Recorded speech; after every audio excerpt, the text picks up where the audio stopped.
Well, technically, sabi nga nila, it's very polite. It's an observation. Nonetheless, it's an observation that was very limiting.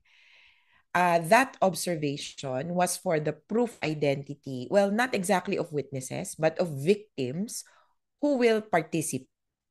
So, participating victims yung magbibigay ng views and concerns. Sabi namin, kung hindi ka naman, kumbaga, magsistrikto, all you needed to say was, well, if they can prove their identity with government-issued identification documents, okay sa amin. But what they chose to put in their observation was, one, we want a national ID. Two, we want a passport. If in default, we have an SSS. So, they're trying to be strict, kumbaga, about things, forgetting that in other situations, the court has already ruled that they will, kumbaga, they will enforce liberality as regards the participation of victims. Kumbaga, minimum requirement, kung kayang patunayan na tao ka sa ID mo na government issued naman, eh okay na yon. Kaysa sa maging stricto sa isa, dalawa o ilang ID lang. Because inherently ang pinag-usapan natin dito ay extreme crimes, no? So extreme situations, it could be war crimes, it could be a genocidal situation. So siguro naman realistically alam ng korte na you cannot expect na mag-produce ito ng tao ng PNP clearance kung nasa gitna sila ng isang giyera, 'di ba? So as long as merong so yung threshold to prove na ikaw ay isang legitimate or authentic witness ay reasonable dahil doon sa nature, no? Doon sa because of the structural nature of the crimes or the victimization we're talking about. Yeah. And then to note, Yes. if we're talking about witnesses, let's separate pa. Pag magiging witness ka, dahil kailangan kang pumunta sa ICC to testify, kailangan talaga may passport ka. Pero kung yung participation mo, yung dun sa participating victim, yung magbibigay ka ng pananaw at hindi mo naman kailangan pumunta sa court, hindi mo kailangan ng passport. Ang kailangan mo lang, proof of identity. Dahil sa ganitong dito, what is the role of witnesses?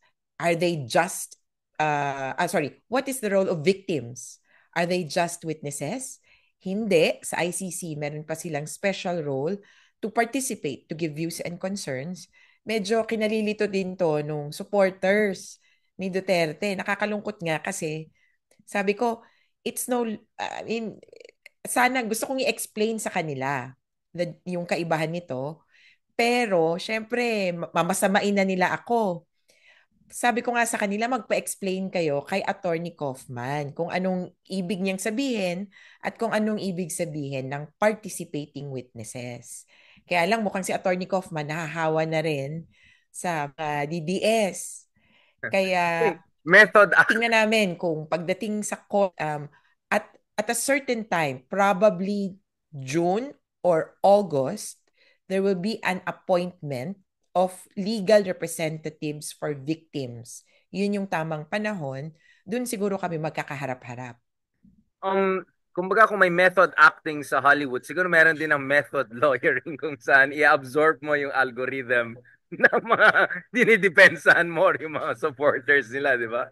I think pagdating sa troll army, medyo Oo. second choice. Intense yung pagsasama nila. Every time yata na bumibisita yung legal team or kung sino man kay Duterte, wini-welcome, kini-question, ini-interview ng trolls. Sorry, ng mga DDS. At kung ano ang nakita ng mga supporters ni Duterte sa online, they will repeat it to Kaufman. And then they will share the information between themselves or among themselves. So, parang in a way, may echo chamber sa kanila. Kaya, sabi nga namin, ang sarap ding i-point out that Kaufman is misled as to some statements. Pero, sige lang, tingnan natin dahil kailangan i-focus ngayon sa defense nila. I mean, to be fair to Mr. Kaufman, he said that medyo relax lang kayo dyan, di ba? At some point, pati siya na-agit siya, no? Na people are not helping the case, legally speaking, by all of this political noise, to put it mildly. But karagdagan ko lang, no? Si, yung kaibigan natin, si Attorney Carranza, yung latest na banat niya, dapat meron ng banat by Carranza, eh. Etong issue na dun sa isang magazine or something, parang pinagmamalaki pa ni Kaufman na naging kliyente niya si Imelda Marcos din. So hindi lang Marcos administration, but Imelda, this is quite, I don't know if the term is incestuous, but it sounds very weird. Like it's too small of a word, isn't it? Doesn't that raise conflict of interest issues or credibility issues at the very least? What's going on here? Well, I think this would just be more on delicadeza rather than the legal concept of conflict of interest. Kasi kung conflict of interest, you represented a party within the same case. So, kung si Kaufman, yung Marcos case niya, hindi naman related sa war on drugs. Pero parang ang pangit ng datingan sa atin, delikadesa, kung anong itsura mo niyan, anong tingin na lang, anong sasabihin ng mga tao, na yung dinidefend mo, magnanakaw at saka mamamatay tao. I understand that that is to an extent a problem of any lawyer kasi they need to take in clients. Pero yung particularity na, kumbaga, these are really significantly anti-people, anti-human rights issues, parang mapaisip ka. But then, I I think one thing in common is that they are able to pay for a lawyer to defend them. Yun, I think. Well, I mean, at least on brand siya, no? May consistency sa profile ng clients niya. So I would say, in terms of branding, may consistency. That's always good in branding. Consistency is a good thing. So maybe it makes logical Yeah. sense to him, right? Not to mention yung firm nila, di ba? Yung London-based firm na ba yan? Medyo mukhang yan talagang kalakaran nila sa buhay. Ang gusto kong rin tanungin ngayon, kasi we're just a few days, barely actually hours removed from the election day, no? At obviously, kanina pinapanood ko yung mga meeting d'avance nila Bato, medyo panic mode yata si Kuya. Talagang, pero ang drama niya, hindi ito dahil sa sarili ko. Parang talaga nagda-double speak na. And then, si Robin Hood Padilla, Senator Padilla, parang ang basically ang argument niya dito is hindi tayo pwede umasa na dalawa or tatlo lang makapasok sa atin. Dapat straight PDP laban. Basically, in short, you can see the sense of panic, right? Or sense of worry and concern na if they don't do well in these elections, they could feel the heat more. Let's just put it that way, especially because of this ICC issue.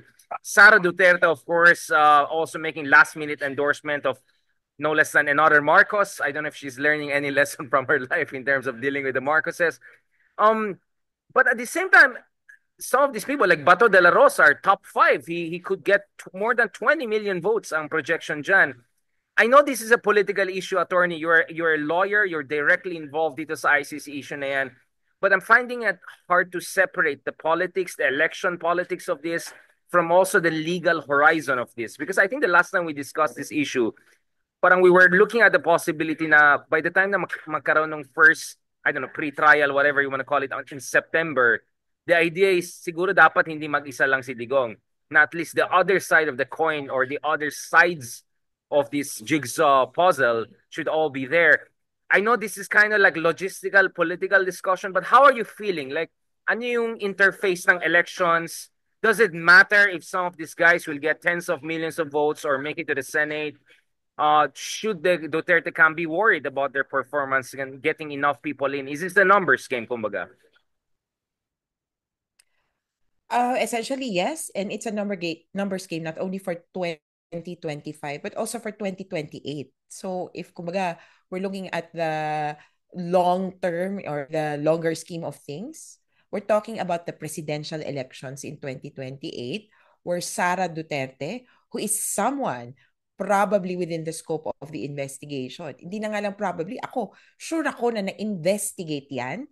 Can Hindi you ko explain lang on that, alam kung, Attorney kumbaga, Conti? Can you expound? Why do you think the idea of Sarah being considered yeah. as among the So, principals is not far-fetched? Because a lot of other lawyers you talk to, or at least legal analysts, are slightly more skeptical on that. Parang Bato, sure na yan. Albayalde, they can see that.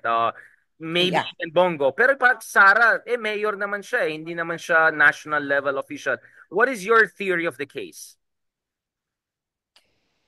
So for me, Sarah, as I would agree to some extent that Sarah is not one of the most responsible.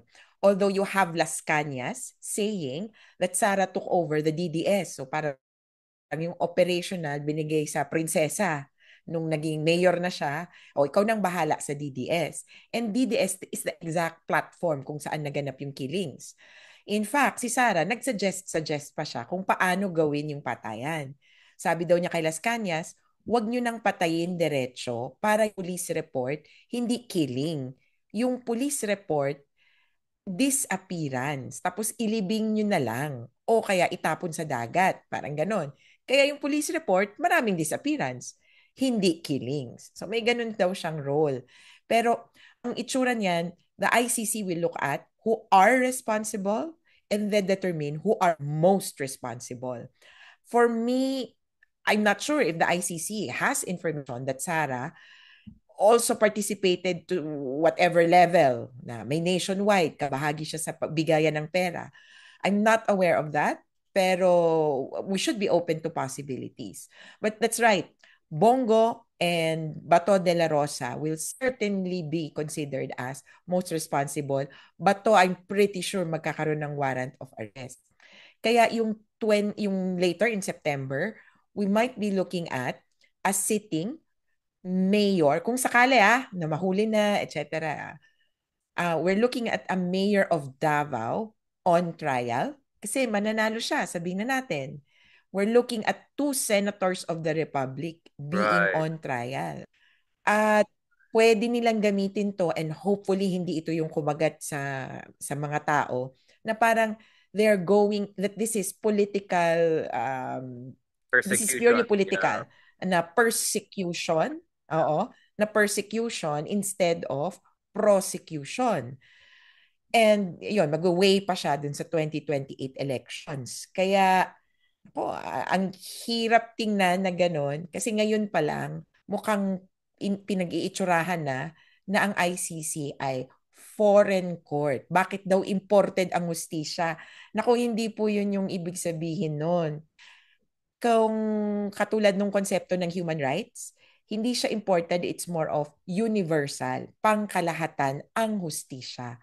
Kaya yung kaso niya crimes against humanity, Humanity, hindi lang mga krimen laban Pilipino. sa sangkatauhan. Oh, ibig sabihin, pagkatao mo na, kaya kahit saan, dapat pwedeng parusahan yan. Ako, Attorney Contino, what I've been doing is looking at 10 to 15 different pre-election surveys, including mga privately commissioned from different campaign forward sa akin. And then I even did Kalya survey, basically over the past few days. It's not scientific, but almost 100% na nakausap natin, I would say D1, D2, even E. Barely my ABC ako nakausap.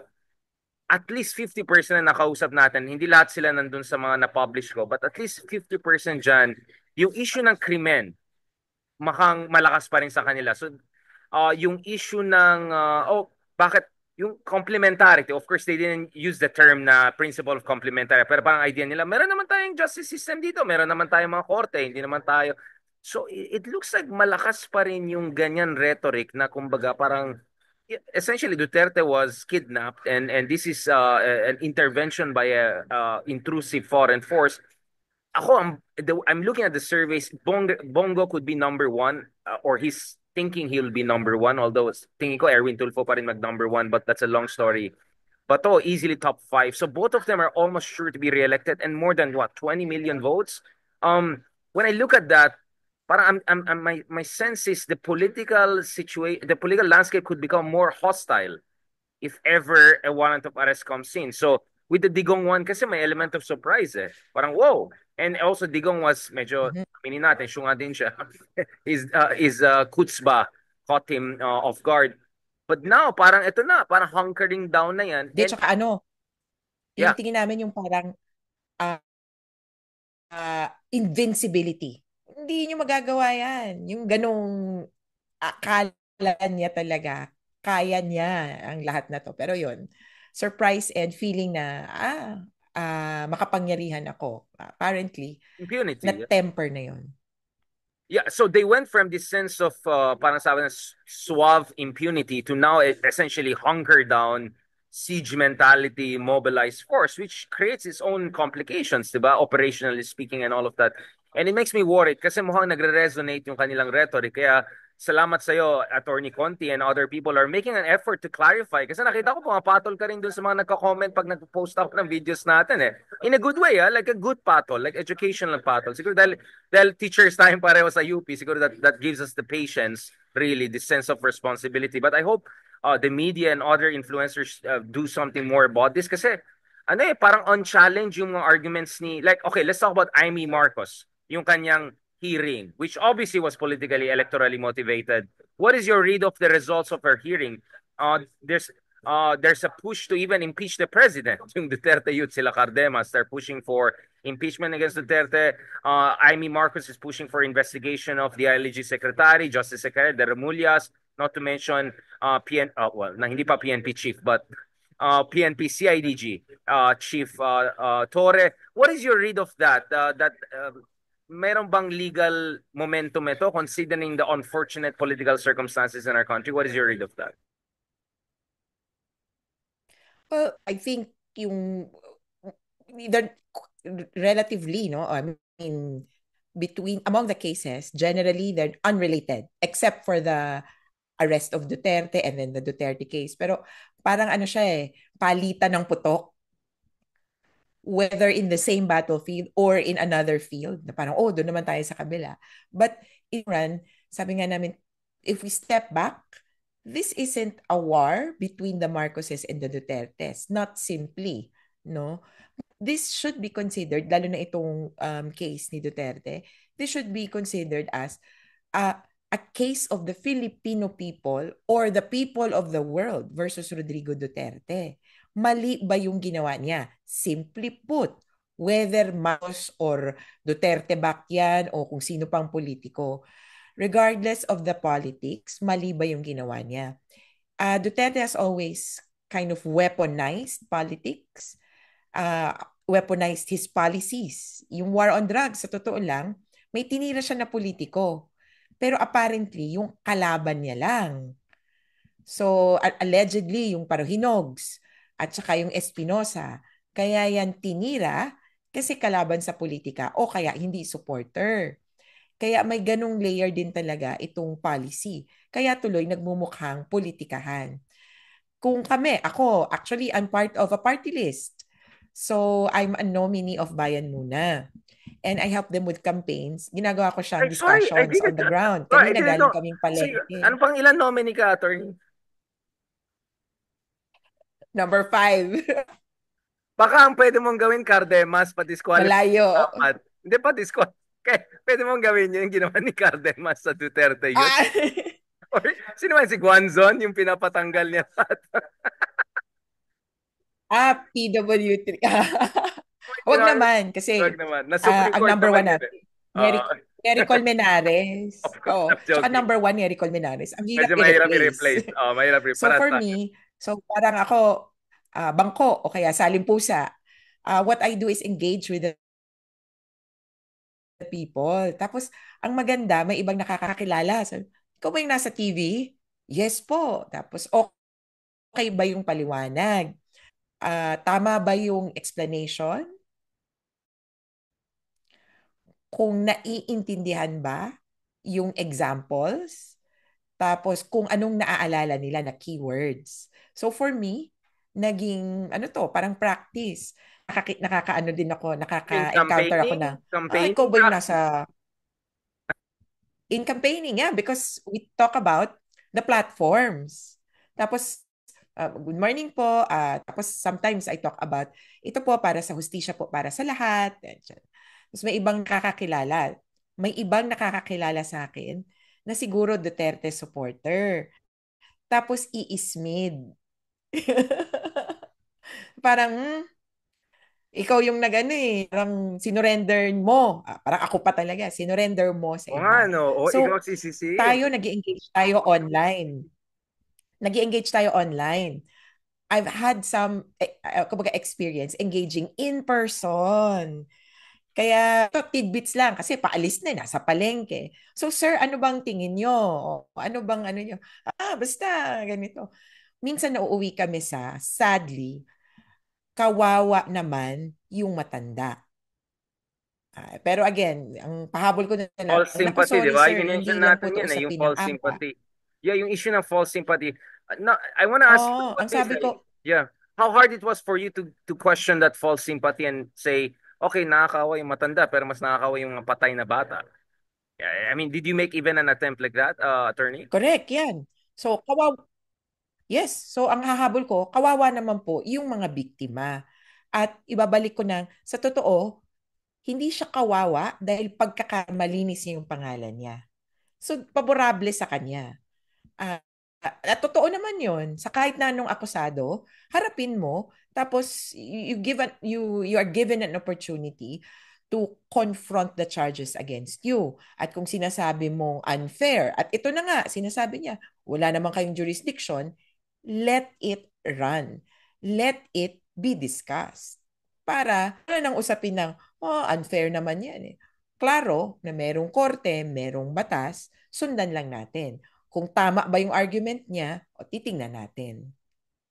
I don't want to get into electoral political fights, but of course, kayo, si Attorney Neri, couple of progressive people, we know that. Si Franz Castro, we also had her on this show before she formalized her run for the Senate. Lahat sila klarong-klaro dun sa issue ng pusit. The whole issue of accountability, right?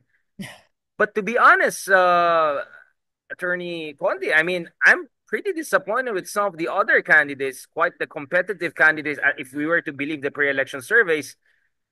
Like, I'm not hearing them saying much about the issue ng ICC. I mean, kasi basically, di ba, ang kritisismo natin earlier this year was si BBM, sabog basically yung press conference niya the next day. Parang, it's all over the Oh, place.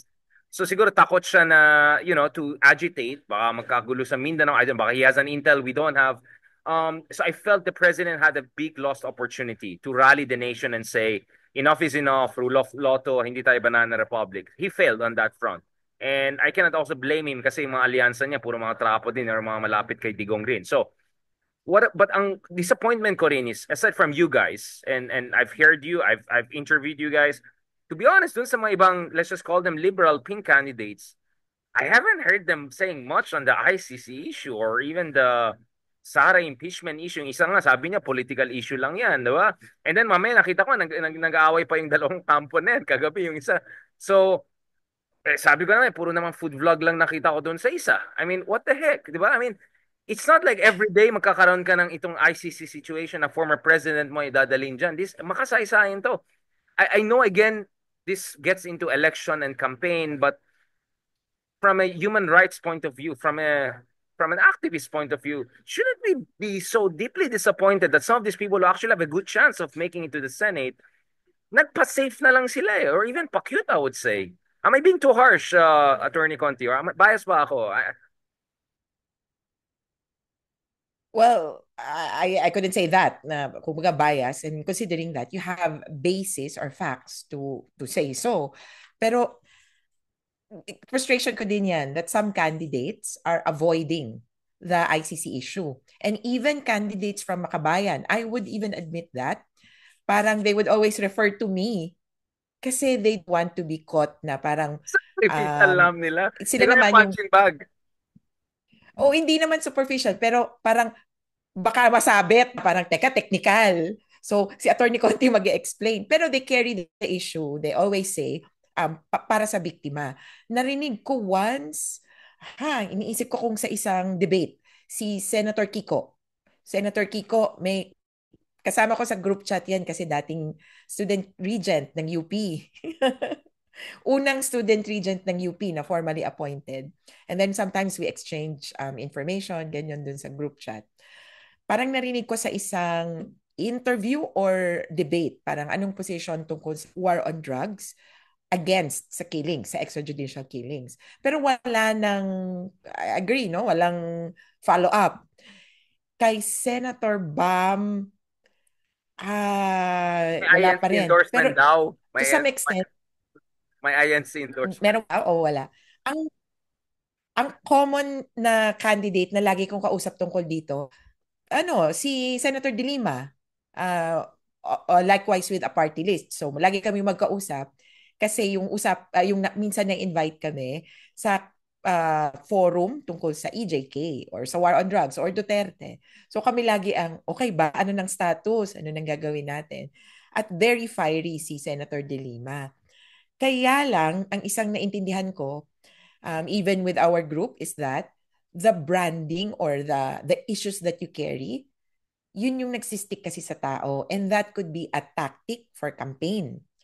So you stick to one issue or you talk about your core campaign and Message you do it discipline. positively, positive campaign.